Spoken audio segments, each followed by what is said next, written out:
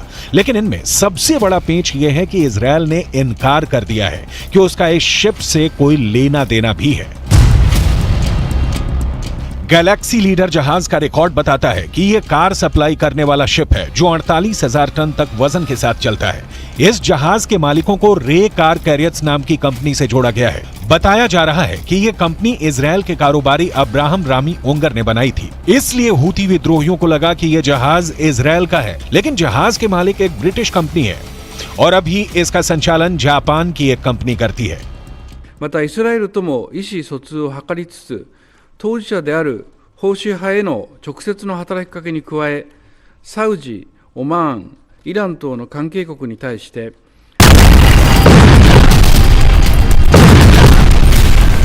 इसका मतलब साफ है, इजरायल और फिलिस्तीन के बीच चल रहे युद्ध में अब सिर्फ अमेरिका, ईरान और अरब देश ही नहीं बल्कि यूरोप से लेकर जापान तक फंस सकते हैं। इस युद्ध का दायरा और बढ़ सकता है। जैसा कि शुरुआत से खतरा बताया जा रहा है, गैलेक्सी लीडर के क्रू मेंबर्स में कई देशों के लोग शामिल हैं। इसमें बुल्गारिया से लेकर फिलीपींस, मैक्सिको और यूक्रेन के कर्मचारी भी हैं और इस वक्त ये सभी हूती विद्रोहियों के कब्जे में है। इजरायल के प्रधानमंत्री नेतन्याहू भी दावा कर चुके हैं कि इस जहाज के स्टाफ में कोई भी इजरायली नहीं है। हालांकि यमन, जो इस वक्त गाजा में चल रही बमबारी को लेकर बहुत गुस्से में है और जहां रोजाना इजरायल के खिलाफ हजारों लोग प्रदर्शन कर रहे हैं, वहां बैठी हूती सरकार का दावा है कि उसने इजरायली शिप को ही कब्जे में ले लिया है और इजरायल अब सिर्फ डर की वजह से पीछे हट रहा है।